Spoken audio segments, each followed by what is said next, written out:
Chers amis, on est heureux de nous retrouver aujourd'hui, de se retrouver pour une autre étude sur la parole de Dieu qui s'intitule « L'Alliance avec Abraham ». Nous savons qu'Abraham a occupé une très grande place dans le peuple juif et nous aurons l'occasion aujourd'hui de voir le cheminement qu'Abraham a subi avec nos amis Sébastien et Stéphanie qui nous accompagnent au travers de cet échange.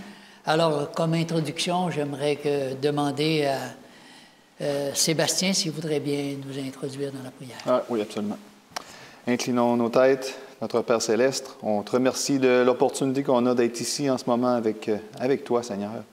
On demanderait ce que tu remplisses chacun de nous de ton Saint-Esprit, chaque personne qui nous regarde, pour qu'on puisse être capable de bien assimiler ta parole, de bien la comprendre, pour qu'ensuite, Seigneur, on puisse partir la partager. C'est au nom de Jésus qu'on prie. Amen. Amen. Amen.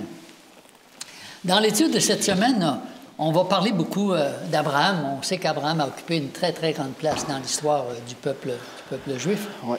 Et il y a une question qu'on se posait par rapport à Paul, qui, dans le chapitre 4 de Romains, va essayer d'expliquer la foi d'Abraham, comme s'il y avait quelque chose qu'ils n'ont pas compris par rapport à la foi.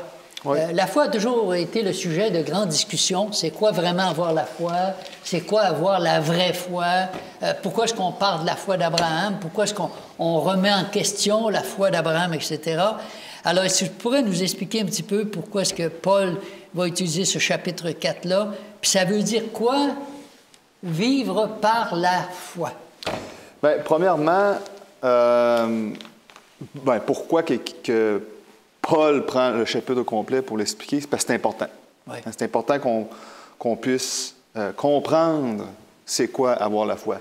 Hein, dans le monde de la religion, chaque religion a parfois sa façon de comprendre la foi. On peut penser à la religion catholique, alors qu'il demandait de donner de l'argent ou d'allumer un lampion, puis là, si tu donnes de l'argent, tu vas accéder au ciel. Bon, dans le monde égyptien, c'était vraiment ce que tu as fait dans ta vie qui fait que tu vas avoir une place dans le monde à venir, ou peu importe les croyances qu'il y avait, tu sais. Même dans notre Église, il y a des débats par rapport à la foi. Hein? C'est-tu ce qu'on fait? C'est-tu vraiment juste croire en Dieu?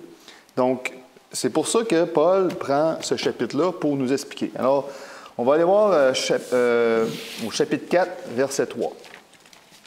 Romains, toujours dans Romains, oui. Car, que dit l'Écriture? Abraham crut à Dieu, et cela lui fit imputer à justice. Or, à celui qui fait une œuvre, le salaire est imputé non comme une grâce, mais comme une chose due. Donc, Abraham met sa foi en Dieu. Donc, on peut voir ici que c'est une relation personnelle que Abraham a avec son Sauveur, avec Dieu. C'est pas du farfelu, du flafla, Non, c'est vraiment une relation personnelle qu'on doit entretenir avec notre Sauveur. Il met sa confiance en Dieu. Donc, il lui fait confiance. Encore une fois, c'est personnel, c'est en Dieu que sa confiance. Puis après ça lui rend sa justice. Donc, après avoir cru, après avoir mis sa confiance en lui, le verset nous dit, cela lui fut imputé à justice. Okay? Donc, après avoir fait ça. Ça implique que Abraham est prêt à recevoir avec... Ce qui est important ici, c'est le mot « avec joie ». Donc, il est prêt à recevoir avec joie ce que Dieu lui révèle, donc ce que Dieu lui demande, et que par la suite, Abraham est prêt à faire toujours avec joie ce que Dieu lui demande. Donc, c'est pas « Oh, bon, encore, Dieu veut que je fasse ça. Oh, pourquoi qu'il me dit ça? » Non, Abraham est content et joyeux d'avoir cette relation, d'avoir ces demandes ou de ce que Dieu lui révèle. Il est content de ça. Oh, Dieu me révélait ça. Donc, il y a un plaisir à travers ça. C'est pas juste du... Puis Abraham aime, fait confiance, il obéit. Hein, parce qu'il connaît Dieu, puis parce que c'est son ami. j'aimerais aller voir dans Jacques. Jacques 2. Je ne sais pas si un de vous deux pourrait me lire ça. Jacques 2, au verset 21, 22 et 23. Abraham, notre père, ne fut-il pas justifié par les œuvres lorsqu'il offrit son fils Isaac sur l'autel? Tu vois que la foi agissait avec ses œuvres, et que par les œuvres, la foi fut rendue parfaite. Ainsi s'accomplit ce que dit l'Écriture. Abraham crut à Dieu, et cela lui fut imputé à justice. Et il fut appelé l'ami de Dieu. Ah, c'est pas merveilleux, ça, cette dernière phrase-là? C'est son ami. C'est son ami. C'est pas n'importe qui, là. Moi, je veux avoir un ami comme ça. C'est personnel. C'est personnel. Un ami, c'est pas quelqu'un qui est sur Facebook. Hein? Un exemple, qui est sur Facebook, que tu vois une fois aux 15 ans, puis que quand tu déménages, il n'est pas là pour venir t'aider. Non, un ami, c'est quelqu'un que tu entretiens une relation personnelle autant que possible, à tous les jours. Ouais. On a beaucoup de connaissances, oui. Mais les vrais amis, on a trop des 5 doigts d'une main. Ouais. Puis encore 5, des fois, on... C'est trop, ouais. Ouais. Donc, moi, Jacques, le chapitre de Jacques au complet, il me fascine. Il y a un autre verset aussi qui parle de la foi, les œuvres vont venir avec la foi. Oui. Hein? Donc, si en ayant la foi, tu n'as pas d'autre choix que d'avoir l'œuvre qui vient avec après. Puis ensuite de ça, au verset 4, ça nous parle de... Paul essaie vraiment d'expliquer justement ça, les œuvres. Qu'est-ce que ça veut dire? Or, je vais le relire. Or, à celui qui fait une œuvre, le salaire est imputé, non comme une grâce, mais comme une chose due. Donc, lorsqu'on travaille, est-ce que mon boss me doit quelque chose après ma journée de travail? Bien sûr. Hein? Absolument. Luc 10... Luc 10 le dit dans le verset 7, « Demeurez dans cette maison-là, mangeant et buvant, ce qu'on vous donnera, car l'ouvrier mérite son salaire. N'allez pas de maison en maison. » Donc, c'est un dû à cause des services qu'on a rendus. Donc, si on dit, ce que Paul veut dire, c'est que si on croit qu'on est sauvé par nos œuvres, ça veut dire que Dieu a une dette envers nous. Est-ce que Dieu a une dette envers nous? Est-ce que Dieu me doit quelque chose? Moi, Sébastien Roy, Dieu ne me doit rien. Ça sonne étrange. Oui, ça sonne... Comme tu dis, c'est étrange que de dire que Dieu a une dette envers moi. Non, moi, j'en ai une. Moi, j'en ai une majeure à rapport de ça. Donc, c'est ça que Paul essaie de faire comprendre ici, que Dieu ne te doit rien. C'est par la foi, comme on a dit, que vont venir tes œuvres. Mais qu'est-ce que Jacques dit aussi? C'est que sans l'œuvre, ta foi est morte. Alors, est-ce qu'on pourrait dire que la foi, sans l'action, ce n'est que de la présomption? Parce que si la foi n'est pas une foi agissante et obéissante, dans le fond, c'est une foi qui est morte, comme on dit. Oui. Parce que c'est pas une foi qui fait confiance à Dieu. Non.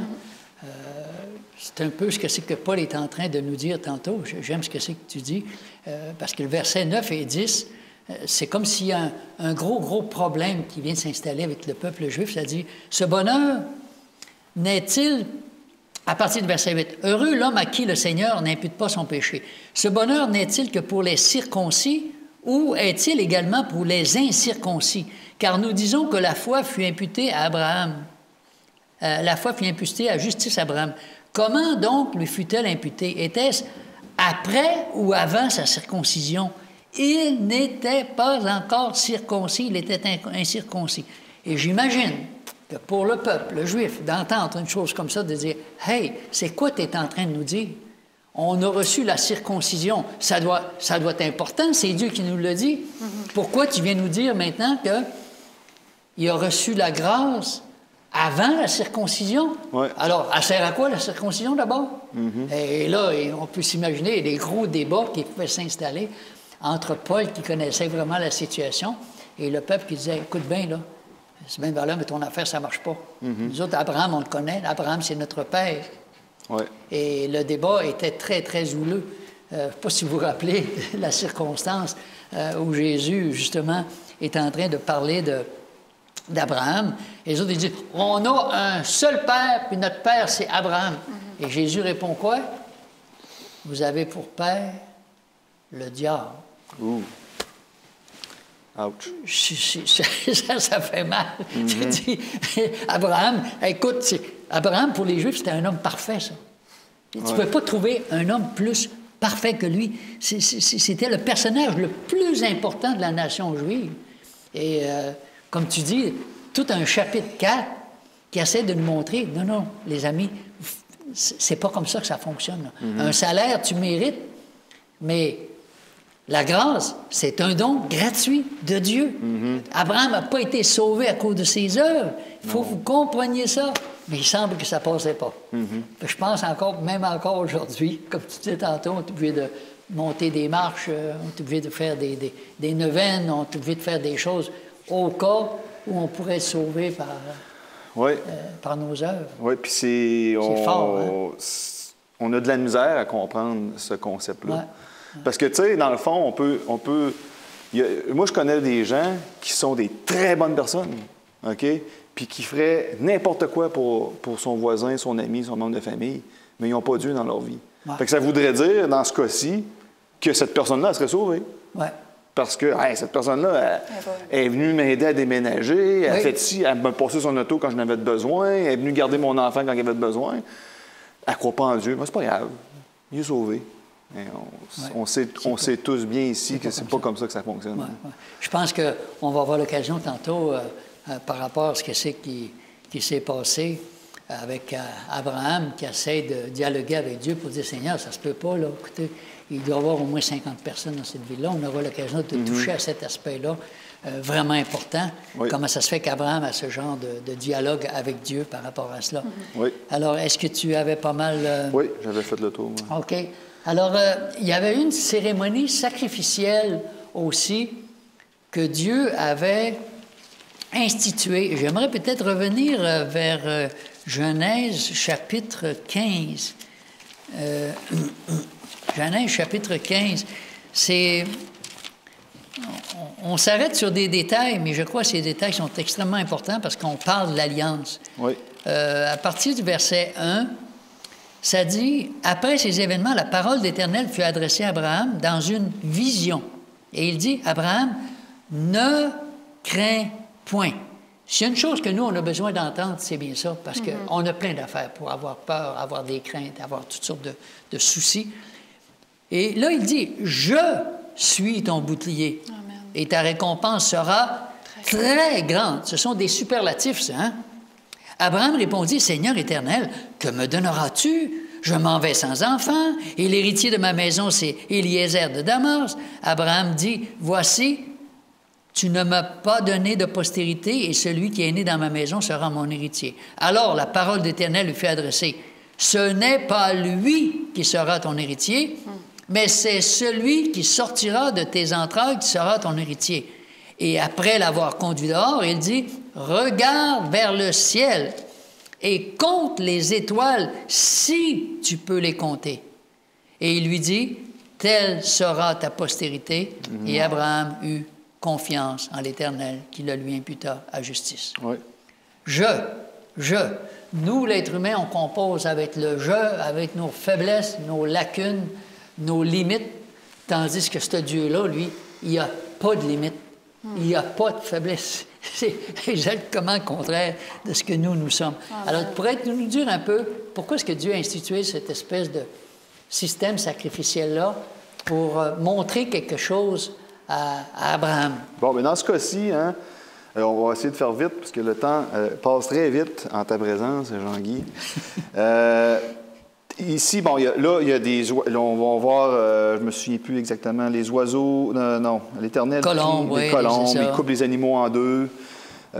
Puis après les avoir coupés en deux, sauf les oiseaux, hein, Oui. bien spécifié ici, les oiseaux sont mis un oiseau de chaque côté. Oui, Ou sinon, les autres animaux sont coupés en deux, mis de chaque côté. Et dans le fond, là, ici, c'est pour que... c'est comme un serment qu'on va respecter cette alliance-là. OK? C'est un serment qu'on va la respecter, comme quand on se marie, on fait un serment qu'on la fidélité, et vivre heureux, peu importe là, tout ce qu'on connaît par rapport à ça. Donc, c'est une alliance, donc il y a un serment qui va avec. Et dans le fond, la vie des animaux, c'est comme c'est un gage de la vie de ceux qui participent. Okay? Fait que les participants à cette cérémonie-là, c'est comme un gage à cause que là, il y a...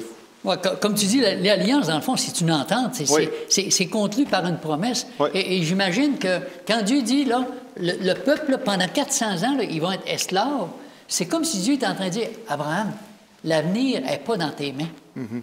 Tu ne tiens pas le futur. C'est moi qui tiens le futur. Je te dis que ça va prendre 400 ans.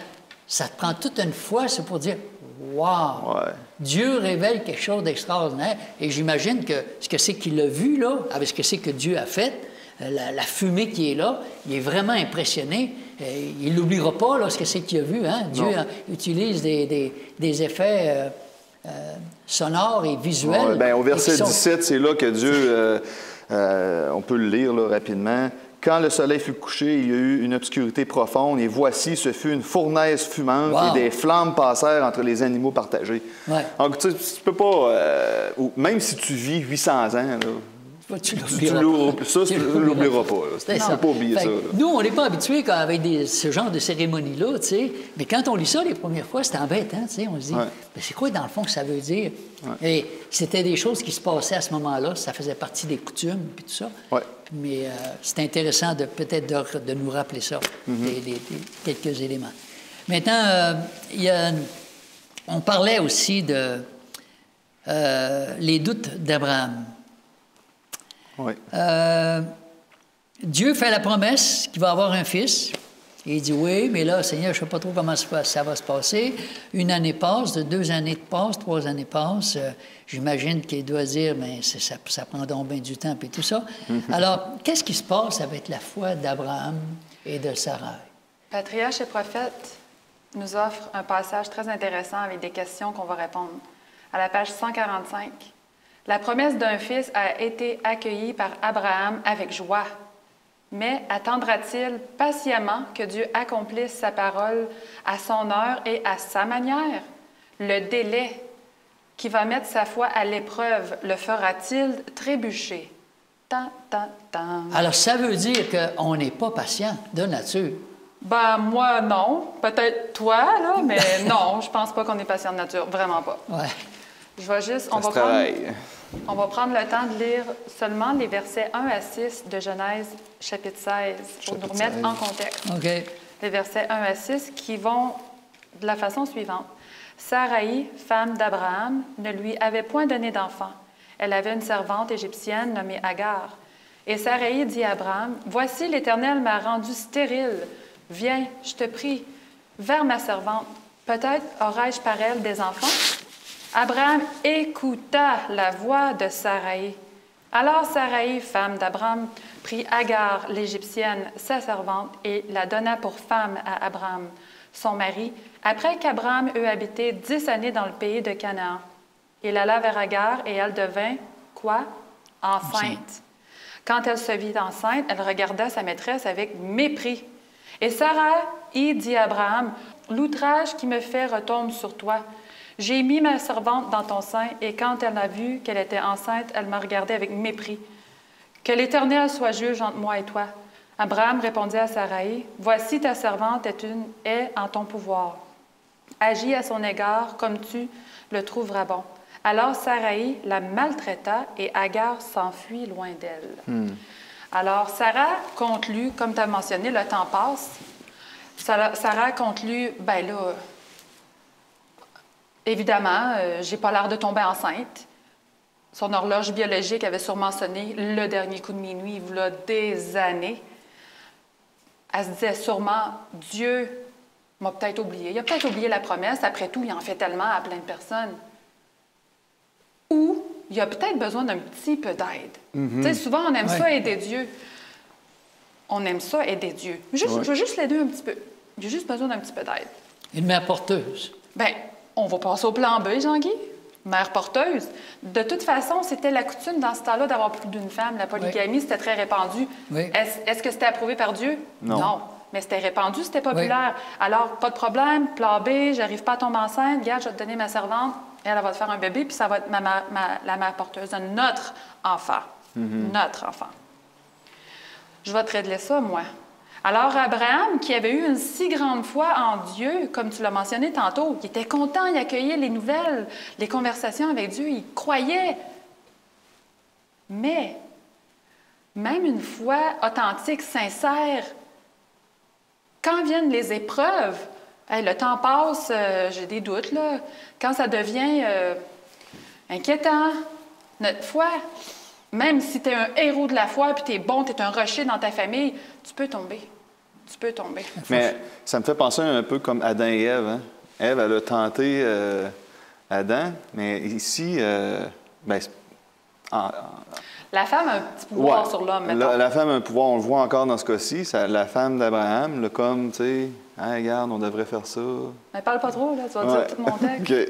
Alors, dans des situations comme ça, quand ça va pas comme on pense que ça devrait aller, c'est pas long que tout ce qu'on a appris, Dieu prend le bord. Dieu, qui est Dieu? Mais Dieu, c'est Dieu. On l'oublie, ça. Il nous demande jamais l'impossible. Mais quand vient l'épreuve, on oublie. Alors, tout ce qu'il nous demande, c'est une confiance et une obéissance. Fais-moi confiance. Je sais qu'est-ce qui va se passer. Viens, je vais te passer à travers. Alors, en se conformant à ce que Saraï avait proposé, Abraham, il a fait comme Adam. Ah, je vais suivre ma femme. Dans les deux cas, on voit que le résultat de suivre sa femme au lieu de suivre Dieu, suivre une personne au lieu de suivre Dieu, ça l'apporte souffrance et déception. On s'imagine qu'avec notre aide, on va avoir une bénédiction, mais la bénédiction qu'on s'avait imaginée, elle se trouve à être en fait une nuisance, à être une malédiction. Les femmes se sont crêpées chignon, là.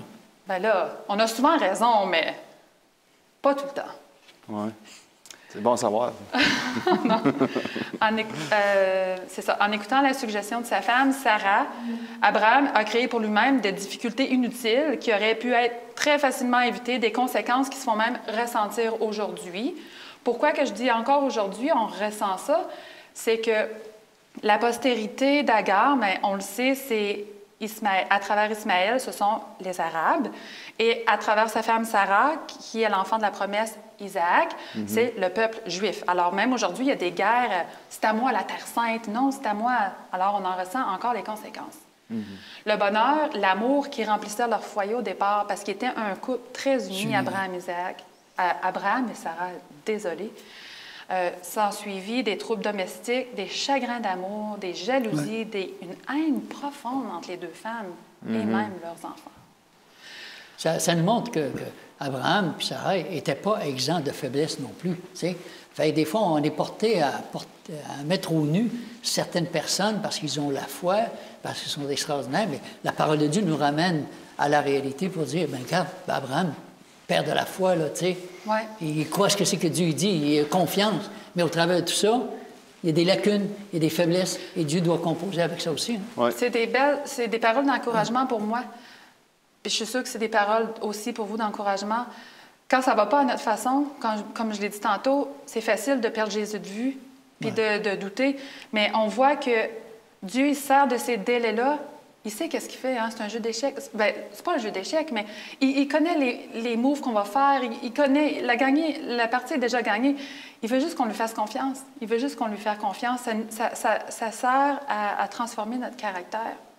Parce qu'on a un méchant caractère et avec des situations comme ça qui nous semblent insensées, folles, impossibles, c'est là que lui, il va montrer sa puissance. Mais tu as dit quelque chose d'important aussi, c'est que Dieu a un plan. Puis ce plan-là, il faut qu'il arrive à terme.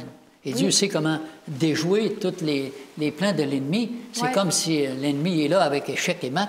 Puis le Seigneur a dit non, il fait tel move, pour contrer l'ennemi, ce qui essaye encore une fois de dire non, c'est pas comme ça que ça va se passer. Dieu dit non. Et Dieu veille attentivement sur son plan et son œuvre. Dieu, parce qu'il avait promis à Abraham, Amen. Il lui a promis, je vais faire de toi une grande nation, je vais te bénir et je vais rendre ton nom grand. Et tu seras une source de bénédiction pour la terre entière, pour toutes les familles. Amen. Amen. Oui. Alors, merci Stéphanie. Maintenant, Sébastien, on passe à ce signe de l'alliance abrahamique. On en a parlé un petit peu tantôt. On retrouve ça dans Genèse 17, 1 et 2. D'ailleurs, tu l'avais lu. Dieu va sortir de son long silence parce que durant tout ce temps-là, Sarah, elle ne parle pas à Dieu, puis Dieu ne leur parle pas non plus. Fait qu'il y a un grand silence. Moi, j'appelle ça un silence assourdissant. Comment Dieu s'exprime d'une façon incroyable dans le silence. Alors, Dieu va donner comme signe la circoncision. Pourrais-tu nous dire c'est quoi la signification de la circoncision? Pourquoi Dieu donne-t-il cette cérémonie spécifique, puis pourquoi c'est devenu si important pour le peuple juif? OK. Bien, dans le fond, le rite de la circoncision, on va appeler ça comme ça, là, le rite, le mot que tu viens d'utiliser, cérémonie, ou peu importe comment on veut l'appeler, est introduit ici comme une obligation, OK, en connexion avec l'alliance. C'est le même principe que comme nous quand on se fait baptiser. Hein, quand le jour que j'ai donné mon cœur à Jésus, je me suis fait baptiser. Hein, j'établissais cette connexion avec Dieu, dans cette alliance qu'on allait avoir ensemble pour, à partir de ce moment-là, jusque... C'était un signe? Non, pas un signe, mais c'est pas un signe, mais c'est une... Un engagement. Un engagement, ouais, c'est le mot que je cherchais. Un signe de dire, moi, je me consacre à Dieu, et par cette cérémonie-là, je me dis, Seigneur, je veux te servir. Oui. Puis en même temps, c'est que tu étais en train de dire, bien, je me sépare d'avec mon ancienne vie que je faisais auparavant. Okay. Oui. Maintenant, je m'engage dans quelque chose de nouveau, de totalement différent. Exactement. Et puis moi, je veux faire partie d'un peuple particulier. Un peuple que Dieu dit qu'il considère comme étant son héritage. Alors, la circoncision, c'était quelque chose d'extraordinaire. Les païens n'avaient pas la circoncision. Non. Et on sait comment les Juifs, si tu n'étais pas circoncis, oublie ça. Non. Pas eu de la misère avec cette histoire-là. Là. Non. Fait que, comme tu dis, c'était quelque chose d'extrêmement important. C'était très significatif. Oui, tu faisais partie de la gang, là, comme on dit. Là. Puis en plus, il y avait quelque chose de sanguin là-dedans. Il y avait du sang qui était répandu, tu sais, de couper le prépuce, là. Ça fait mal, tu sais. Tu ne devais pas le... Oui, puis je pense pas qu'il y avait de l'anesthésie dans ce temps-là. Peut-être qu'il y en avait, là, mais... Non. J'aimerais aller voir Colossiens 2:11. OK. Et c'est en lui que vous avez été circoncis, d'une circoncision que la main n'a pas faite, mais de la circoncision de Christ, qui consiste dans le dépouillement du corps de la chair. Je suis bien à la bonne place? Oui, c'est bon, oui. Et donc, c'est pas comme que peuvent penser certaines personnes. J'ai déjà entendu ça avant. Moi, d'ailleurs, avant de devenir chrétien, je pensais que la circoncision, c'était une question de propreté. Oui, hein? d'hygiène.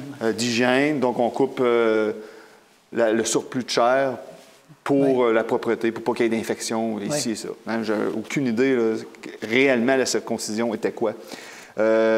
Il y en a que ça peut être ça représente la saleté du péché. Donc, on coupe l'excédent, puis c'est comme si tu jetais le péché. Donc, il y a plusieurs raisons au fil du temps qui c'est comme perdu. Hein. La vraie raison de la circoncision, c'est quoi? Et puis là, ça fait des centaines et des centaines d'années que là, il y a d'autres choses qui sont rajoutées. Ah non, ça n'a pas rapport avec Dieu. Là, ça a d'autres significations. Mais la vraie, c'est ça. C'est la circoncision du Christ qui circoncit notre cœur, dans le fond. Et puis, la vraie raison, il y en a 6 ici que j'ai trouvées. Okay. 6 raisons de circoncision. C'est distinguer la descendance d'Abraham des non-juifs. Comme tu as dit tantôt, c'est seulement les Juifs qui avaient la circoncision. Donc, c'était pour différencier les deux. Pour se rappeler de l'alliance. Donc, on se faisait circoncire pour avoir ce rappel. Puis j'imagine qu'après avoir s'être fait circonciser, comme tantôt on a dit, hein, tu t'en rappelles. Parce que ça devait faire mal. Pour garder une pureté morale. 3. 4. Pour représenter la justice par la foi. On peut aller voir dans Romains 4:11. Tu pourrais lire ça, Et Jean-Guy. il reçut le signe de la circoncision comme sceau de la justice qu'il avait obtenu par la foi quand il était incirconcis, afin d'être le père de tous les incirconcis qui croient, pour que la justice leur fût aussi imputée. OK, fait que ça, c'était la 4e raison. Oui. 5e raison, et là, c'est Stéphanie, tu as Romains 2, 29. Mais le Juif, c'est celui qui l'est intérieurement. Et la circoncision, c'est celle du cœur, selon l'esprit et non selon la lettre. La louange de ce Juif ne vient pas des hommes, mais vient de Dieu. Donc, c'était pour la circoncision du cœur. Du cœur. Hein? C'est pas seulement physique, mais c'est plus profond que ça. Oui. Donc, là, le 6e, c'est une indication que plus tard, les chrétiens devront se faire baptiser. C'était comme pour se projeter dans le futur. Okay? Il y avait un terme en anglais, je n'ai pas été capable de le traduire comme je le voulais, là, mais c'est comme... C'est quoi en anglais? J'ai oublié. Là, OK. Et puis, bien ça va avec Colossiens 2,11 qu'on a déjà lu. Hein? C'était le qui représente le baptême. Jésus, quand il est venu, s'est fait baptiser. Puis là, après ça, nous, bien, on se fait tous baptiser pour vraiment démontrer notre amour pour notre Sauveur puis l'engagement qu'on fait avec lui. Ça peut être un geste qu'on fait, comme tu disais tantôt, sans trop comprendre la signification. Nous, dans ma famille, on a tous été circoncis, mais on a tous été malades. Puis on sait que la circoncision, c'était le 8e jour. Jésus a été circoncis le 8e jour aussi. Oui. OK. Alors, Jésus a respecté la tradition qu'il y avait à ce moment-là aussi, excepté c'est que il faisait le 8e jour, parce que c'est seulement à partir du 8e jour qu'on a tous les anticorps voulus pour être capable de combattre l'infection. OK. Tandis que ceux qui se faisaient circoncire tout de suite, bien souvent, il y en a même qui perdaient la vie. Il y en a qui avaient la fièvre, étaient malades parce qu'il n'y avait pas les anticorps. Fait que quand on ne comprend pas vraiment la signification, on peut poser des gestes qui vont faire plus de mal que de bien sans vraiment réaliser qu'est-ce qu'on est en train de faire. Tu sais. Fait que là, Jean-Guy, tu es en train de me dire que la science moderne n'était même pas au courant de ça, alors que dans le temps de Jésus, eux autres le savaient. Ils ne comprenaient pas, mais ils le faisaient parce que c'était le 8e jour. Ouais. Puis quand tu lis dans la parole de Dieu, Jésus a été circoncis le 8e jour. Alors, il n'y a pas eu de fièvre, il n'y a pas eu de tous ces problèmes-là que nous autres qu'on avait. Fait que... Moi, ça m'a toujours frappé, ça, parce que je pense que ça fait juste une trentaine d'années qu'on a découvert ça, que les scientifiques... La science moderne devrait, parfois, hein, devrait... Ouais. On dit que c'est plus bon, c'est un vieux livre, mais on va te dire, il est encore utile. Très Encore utile, c'est vrai. C'est vrai. On peut avoir toutes sortes de traditions sans vraiment comprendre qu'est-ce que c'est qu'on est en train de faire. Et je crois aussi, au travers de ça, les gens ne pouvaient pas marier des personnes qui n'étaient pas circoncis. Une femme devait, si elle voulait vraiment observer la loi selon la tradition juive, quelqu'un n'était pas circoncis, c'est bien de valeur, mais je peux pas... Seigneur, il dit qu'il doit y avoir une séparation entre ceux qui servent Dieu, ceux qui ne servent pas, entre les idolâtres puis les autres. Ça faisait comme une espèce de coupure, comme tu dis, pour se protéger. C'est ça. Ça avait une signification profonde. Merci beaucoup. C'est bon d'éclaircir ça parce que ça fait l'objet de grands débats, cette question-là de circoncision. Pourquoi les noms maintenant? On va changer les noms d'Isaac puis de Sarai. Pourquoi tu penses que Dieu va changer les noms? Bien, il faut se rappeler hein, qu'à cette époque-là, c'est pas comme aujourd'hui. Je pense qu'il y a encore des cultures aujourd'hui qui adoptent cette façon de nommer leurs enfants. Mais à cette époque-là, quand tu nommais ton enfant, ça avait une signification. Donc, tu le faisais pour... il y avait vraiment une signification derrière le nom de ton enfant. C'était pas n'importe quel nom qu'on donnait, là, Sébastien, Stéphanie, Jean-Guy. Il y a pas vraiment, ça ne veut pas vraiment rien dire. Mais à cette époque-là, ça voulait dire quelque chose. Donc, si tu... Isaac, dans le fond, ce que ça veut dire, c'est... Mon gars s'appelle Isaac. Hein, fait que je sais qu'est-ce que ça veut dire. Ça veut dire il rit. Puis en plus, mon fils, quand il est né, il avait un grand sourire. Oui. Donc, ici, là, il y a peut-être deux raisons pourquoi que Dieu a demandé qu'il se fasse appeler Isaac. La première raison, c'est qu'on se souvient que Sarah et Abraham ont ri un peu, ont ricané lorsque Dieu leur a dit « Inquiète-toi pas, tu vas en avoir un enfant. » Mais c'était un rire sarcastique. Hein? C'était pas un rire... C'était un rire un peu méchant. en voulant dire, ben voyons donc, ça se peut pas, là. Ouais. Tu te racontes des niaiseries, là. J'ai plus d'envie, puis tous mes organes, il n'y a plus rien qui fonctionne. Ouais, tu dois être en train de me faire une petite blague, là. Hein? Ça se peut pas. Donc, peut-être un petit clin d'œil pour rappeler à Abraham sa faiblesse qu'il y a eu de pas... le doute qui s'est installé en Abraham, pour lui rappeler ça. Mais aussi, c'était probablement plus pour... parce que Dieu savait que Abraham allait tellement être content, allait être tout sourire quand son fils allait naître, puis Sarah aussi d'ailleurs. Hein. Imaginez, ça fait longtemps qu'ils attendent, et puis finalement, ils ont leur enfant. Donc, là, ils devaient avoir un grand sourire accroché dans leur visage à la naissance de leur fils. Donc, c'est de là l'importance des noms. Et je ne sais pas si tu voulais m'emmener à pourquoi qu'on change le nom d'Abraham. Oui, j'ai apprécié ce que tu dis parce que comme papa ou maman, qu'on a un enfant, on donne un nom, ça a une signification, mais je crois que Dieu les a emmenés à un niveau très supérieur de seulement d'avoir un enfant qui devient une postérité. C'est comme si Dieu dit, c'est pas juste la naissance physique d'un enfant maintenant, c'est la naissance physique d'un peuple.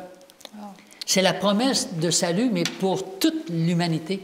Et je crois que pour un humain comme Abraham aussi, de se projeter dans le futur aussi loin que ça pour dire c'est toute l'humanité qui est impactée dedans.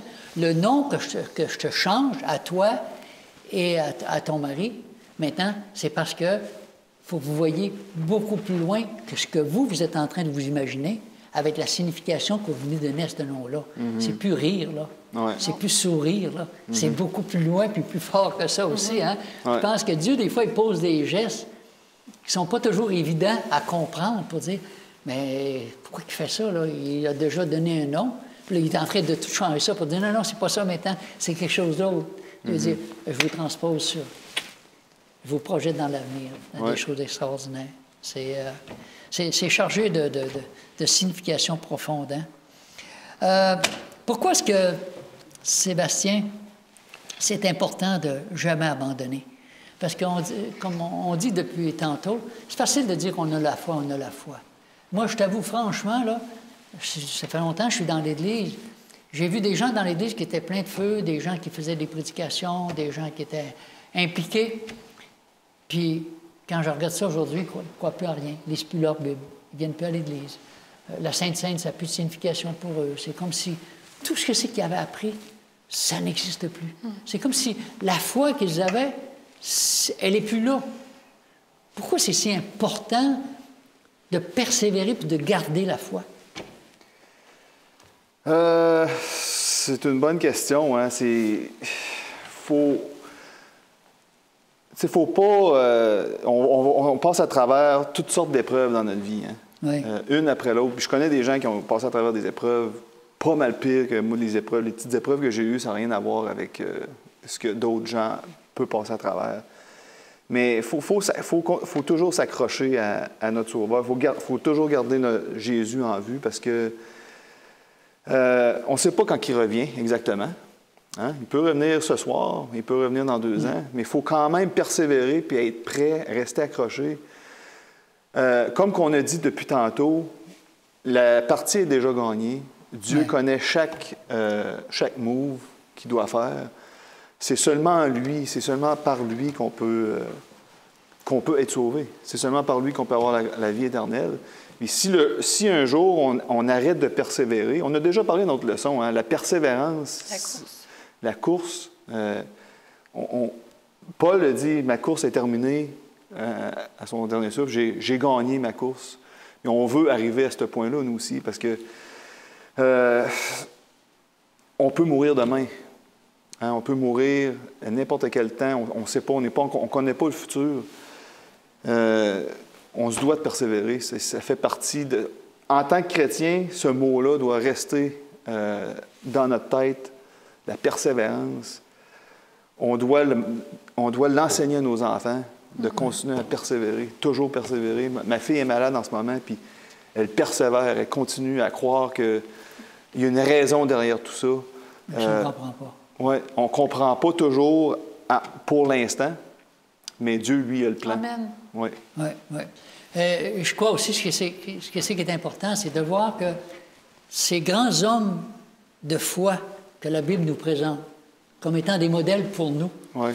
Ces hommes-là avaient des lacunes et des faiblesses. Quand ils s'en vont en Égypte, là, tu sais, il dit à sa femme, il dit, écoute, dis pas t'es ma femme, parce que, écoute, t'es tellement belle, et il va partir avec, puis moi, là, tu sais, puis moi, je peux mourir, là, tu sais. Pardon? Abraham, le père de la foi, il a peur de quoi? OK. Ben, chérie, c'est bien de valeur, mais là, il va falloir qu'on fasse quelque chose, là. Moi, je suis pas enceinte, là. Il y a quelque chose qui ne marche pas, là. C'est-tu moi, c'est-tu toi? Il va falloir qu'on aille plus loin. Hop, il va à sa servante, il dit, hop, je crois que Dieu est en train de construire la foi d'Abraham. La foi d'Abraham ne peut pas se construire avec ce que nous sommes. Et c'est là que Dieu va l'amener à un échelon plus haut, tellement plus grand, que ça nous vire continuellement à l'envers. Et c'est toi qui vas être prêt avec la question. Alors, dans Genèse 18, 1 à 15, Stéphanie. Ouais. Encore une fois, Dieu va se révéler à Abraham. Il y a des personnages qu'Abraham va rencontrer. Qui sont ces personnages? Qu'est-ce que ces personnages-là sont venus faire? Parce que Dieu, maintenant, va sortir de son silence. Tout ce temps-là, Dieu n'a pas parlé et eux n'ont pas parlé à Dieu.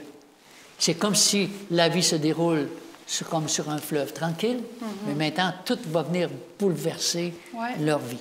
Alors, dis-moi, qui sont ces personnages? Qu'est-ce qu'ils sont venus faire?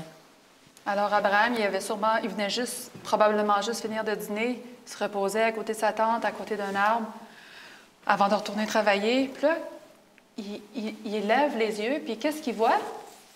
Ah, il y a 3 personnes là-bas. Il se lève, il part à leur rencontre, parce que ça ne devait pas être à tous les jours qu'il y avait des visiteurs qui venaient le voir dans le désert. Alors, il ne connaît pas encore l'identité de ces 3 personnages. Mais il voit qu'ils ont l'air, tu sais, des personnes qui marchent dans le désert sont sûrement fatiguées, ils ont sûrement faim, ils ont sûrement soif, alors il les invite. « Hey, venez chez nous. » Alors, il invite ces 3 personnes-là, il offre l'hospitalité, venez chez nous, il les accueille, il s'incline même devant eux. Il s'incline, pas parce qu'il reconnaît que c'est Dieu et 2 anges, non, il s'incline parce que c'était la coutume dans ce temps-là de s'incliner. On se rappelle qu'Abraham aussi s'est prosterné devant le peuple des fils de Heth. On retrouve ça dans la Genèse 23, les versets 7 et 12. Jacob aussi se prosterne devant Ésaü, son frère, Genèse 33, 3. Joseph devant son père, et il y a une petite liste. Il est probable qu'un de ces 3 personnages-là, il parle plus que les 2 autres. Alors, il y a peut-être quelque chose de physique qui le distingue, peut-être que non. Mais son attention est portée vers une personne, sûrement le porte-parole du groupe, plus qu'aux 2 autres. Alors, l'expression « trouver grâce à tes yeux », je n'ai pas lu malheureusement tout le chapitre 18 avec vous aujourd'hui parce que j'assume que vous l'avez déjà lu, mais on retrouve l'expression « trouver grâce à tes yeux ». C'était quelque chose qui était quand même assez couramment utilisé à l'époque. C'est quelque chose qu'on disait à quelqu'un qui avait l'air d'avoir un statut plus haut que soi, quelqu'un qu'on cherchait à honorer. Encore une fois, Abraham, il ne sait pas, là, c'est Dieu qui est là, en chair et en os. Laban aussi s'est introduit de la même façon à Jacob dans Genèse 30, 27. « Si j'ai trouvé grâce à tes yeux, les Égyptiens Joseph, Jacob et Joseph. » Alors, sa façon de traiter les étrangers, clairement, Abraham a exercé l'hospitalité envers des anges sans le savoir. C'est un verset qu'on retrouve. Il avait l'habitude de bien traiter les personnes étrangères. Oui. Alors, ces 3 visiteurs-là acceptent son invitation, s'en vont chez eux, à sa tente, ils s'assoient confortablement et puis ils mangent le repas qui a été préparé pour eux. C'est important de mentionner qu'ils mangent le repas parce que c'est pas une vision, c'est pas un rêve qu'il est en train de faire, c'est la réalité. Ils mangent. Ils mangent. Alors, comme Abraham s'occupe de ses visiteurs, à un moment donné, il y a quelque chose qui se passe qui surprend tout le monde, mais qui surprend Abraham. Et Sarah, sa femme, n'était pas loin. Les femmes ne pouvaient pas juste arriver et s'asseoir avec les hommes. Il fallait qu'ils restent à l'écart. Alors, elle était derrière Abraham, dans la tente. qu'est-ce qu'on fait, nous les femmes, on aime ça des fois écouter les petits papotins, qu'est-ce qu'ils racontent? Alors, elle est très attentive à ce qui se passe comme conversation. Tout d'un coup, un des hommes dit comment va ta femme? Il parle à propos de sa femme, Sarah. Non seulement ils savent qu'il y a une femme, mais ils connaissent son nom. Comment est-ce que 3 gars qui sortent du désert peuvent connaître ma femme? Puis son nom? Ouais. Ah, là, il y a quelque chose qui est en train, là, le coco, là, Abraham, il est en train de réfléchir. Oh, c'est peut-être plus que des hommes. Plus que des hommes, c'est étrange. Alors, ça l'a suggéré à Abraham qu'il était plus que des hommes. La conversation qui s'ensuit avec lui révèle l'identité de ces personnages. Il leur révèle la promesse qu'Abraham avait reçue là, des années passées. 25 ans, ouais. Mais pourquoi qu'eux autres qui sortent de nulle part connaissent ma femme, puis là, ils connaissent la promesse que Dieu m'a faite? Personnellement. Wow! Il n'y a pas d'hasard. Alors, Abraham, hein, il est réveillé, là, il est plus en... C'est important, qu'est-ce qui se passe? Oui. C'est à ce moment-là qu'il reconnaît que celui qui s'adresse à lui et sa femme, c'est la même personne qui lui est apparue dans les années passées. Dans les visions anciennes, les rêves, c'était vraiment le même personnage, c'était Dieu. Mais cette fois-ci, c'est différent parce que Sarah est témoin. Avant, Sarah n'était pas là quand Abraham avait ses visions. J'aimerais qu'on lise dans Romains 4, les versets 19 et 20, cette fois-ci. Et sans faiblir dans la foi, il ne considéra point que son corps était déjà usé, puisqu'il avait près de 100 ans, et que Sarah n'était plus en état d'avoir des enfants. Il ne douta point par incrédulité au sujet de la promesse de Dieu, mais il fut fortifié par la foi, donnant gloire à Dieu et ayant pleine conviction que ce qu'il promet, il peut aussi l'accomplir. Et c'est pourquoi cela lui fait imputer à justice. Abraham, il savait. Abraham, il savait. Il croyait.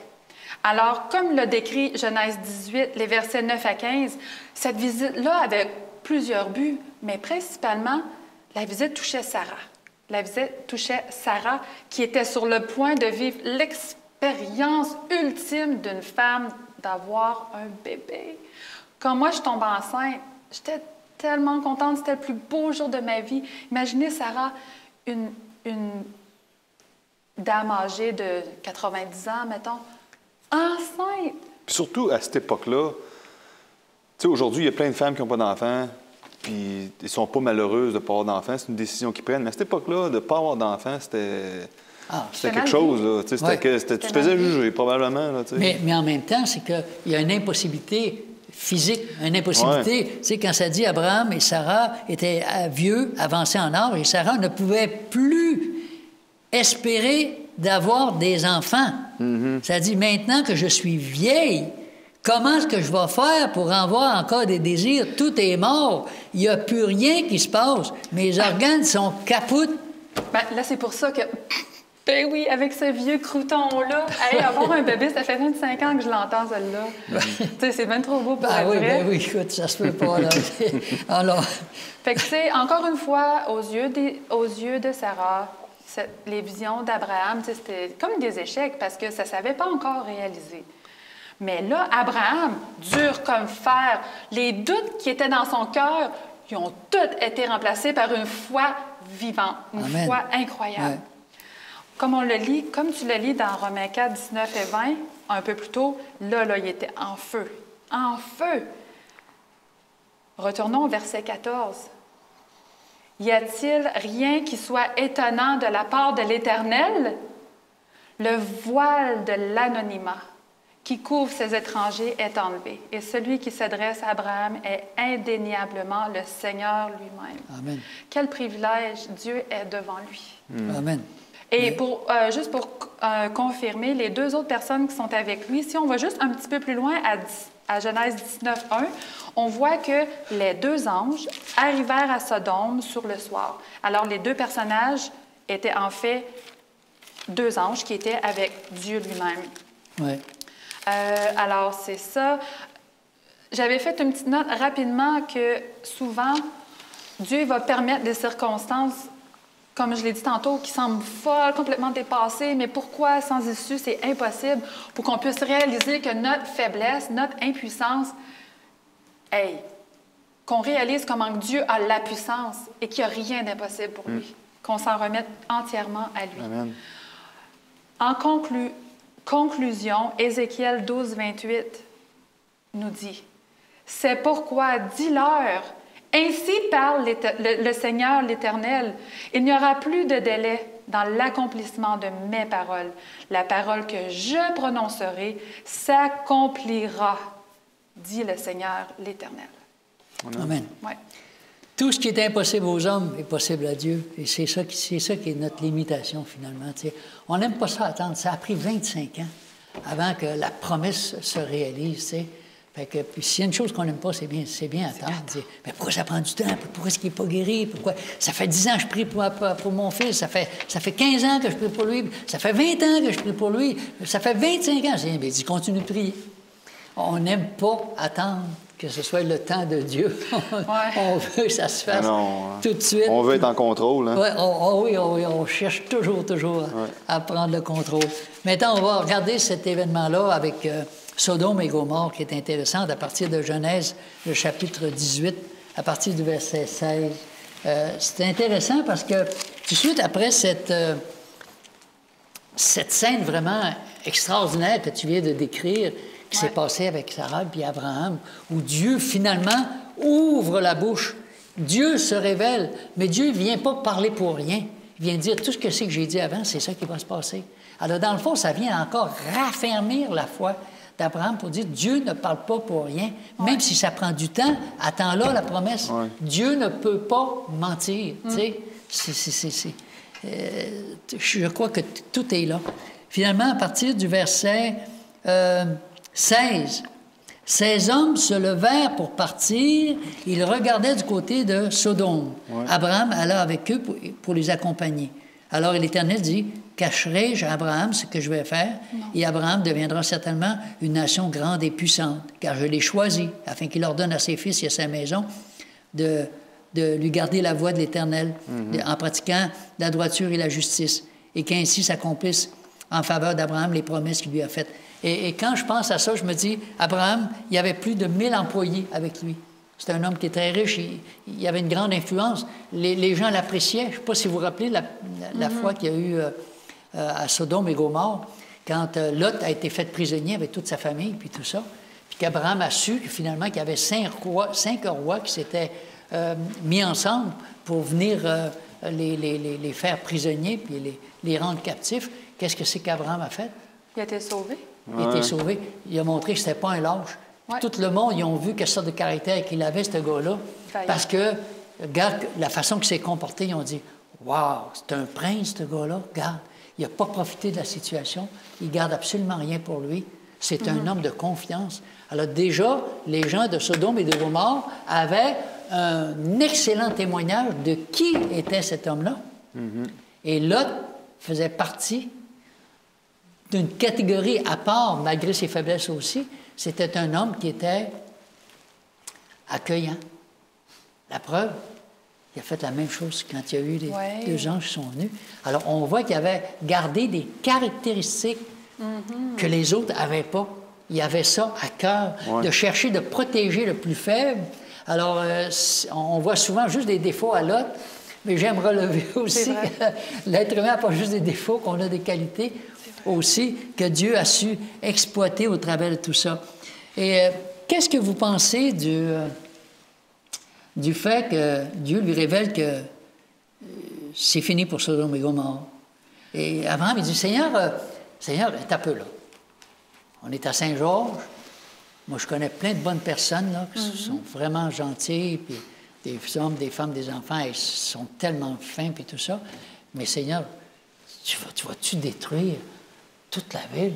Ça se peut pas qu'il n'y ait pas 50 personnes, hommes, femmes et enfants. Qu'est-ce que vous pensez de ce que c'est qu'il est en train de faire avec Dieu? Il négocie. Négociation. Il négocie, mais c'est quoi le but qu'il y a au travers de ça? C'est quoi qui ne comprend pas? Je comprends mal ta question. J'espère qu'on va couper ça au montage. Parce que, dans le fond, quand Dieu il dit, les anges ils disent que Sodome et Gomorrhe va être détruit. Oui. Puis il dit, ben, mais Seigneur, ça ne se peut pas, Sodome et Gomorrhe. Il y a des bonnes personnes qui sont là dans Sodome et Gomorrhe. Seigneur, il doit y avoir au moins 50 personnes. Si je trouve 50 personnes, est-ce que tu... Ben, Abraham, pourquoi tu penses que je suis un Dieu qui veut détruire? Tu penses ça de moi, toi? Tu penses que moi, je suis un Dieu qui veut détruire. Ben, Abraham, si tu en trouves 50, je ne te détruirai pas. Qu'est-ce que c'est qu'il fait, Abraham? Bien, comme Sébastien l'a mentionné, il est en train de négocier, mais... Là, il descend à 40, là. Il descend à 40, après ça, il descend même jusqu'à 10. Ben oui. Puis à chaque fois, c'est quoi Dieu il dit? Oui, mais Abraham, pourquoi tu penses que je suis un Dieu qui veut détruire? Je ne suis pas venu pour détruire, je veux sauver. Oui, mais Seigneur, ça se peut pas qu'il n'y en ait pas au moins 20. Puis là, il descend jusqu'à 10. Et là, il réalise quoi? Que tout le monde a abandonné Dieu. C'est fini. Alors, c'est un peu la même chose. Quelqu'un dirait, oui, mais Dieu dit, Stéphanie puis Sébastien, fini pour Saint-Georges, là. Ils vont tous être détruits. Mais Seigneur, je connais du monde là-dedans, ils sont vraiment gentils. Il intercède pour eux.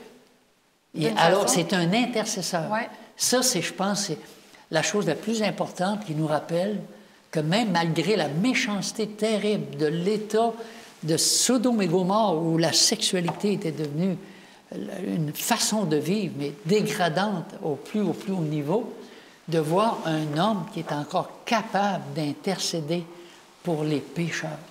Moi, ça me touche. Ouais. Et ça me ramène souvent à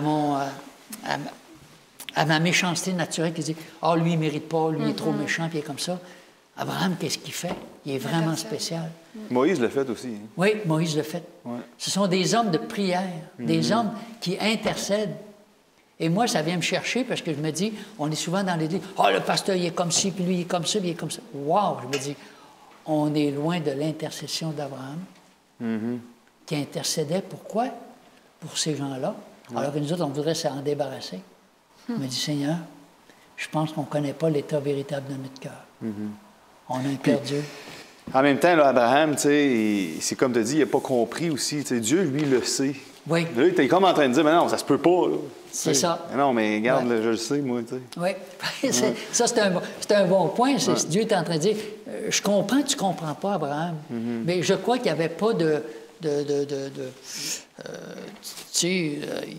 il était respectueux envers Dieu quand il disait ça, Seigneur, si j'en trouve 40. Non, Abraham, non, jamais que je ferai une chose comme ça. Tu sais, je trouve ça beau, l'interaction qu'il y a entre Dieu puis cet ami de Dieu, comme tu as dit tantôt, qui est capable de dire, ouais. Alors, on est arrivé à la fin. Dieu va tout faire pour préserver ce qui est bon et juste, et Dieu doit constamment intervenir. Il est intervenu dans la vie d'Abraham, il intervient constamment dans notre vie aussi, parce que Dieu ne peut pas laisser aller le mal, et Dieu doit réagir d'une façon extraordinaire. Alors, nous aussi, on a besoin d'une foi inébranlable, se jeter dans les bras puissants de Dieu. Amen. Et Abraham a eu un signe, puis Dieu lui a donné des signes. Dieu a répondu à ses questionnements. Et je crois que nous aussi, même si on ne comprend pas tout, on doit persévérer jusqu'à la fin, parce que Dieu aura le dernier mot. Alors, si tu veux bien, Stéphanie, nous conduire dans la prière, alors que nous terminons cette leçon, en vous remerciant pour la participation. Ça fait plaisir. Père éternel, que toutes tes paroles soient accomplies selon ta volonté. Merci de transformer notre cœur et de le partager avec les autres. C'est au nom de Jésus qu'on te remercie infiniment pour tout ce que tu fais pour nous, que tu as fait et que tu feras. Amen. Amen. Amen. Amen.